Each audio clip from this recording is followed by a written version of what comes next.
السلام عليكم ورحمة الله وبركاته. بسم الله الرحمن الرحيم. يا بني إسرائيل اذكروا نعمتي التي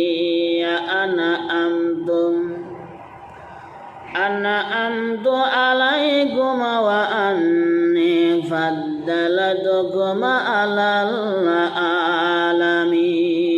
বলেন আল্লাহু আকবার।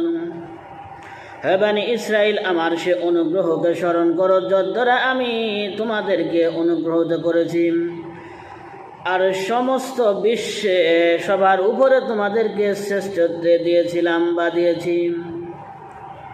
মহান রব্বুল আলামিন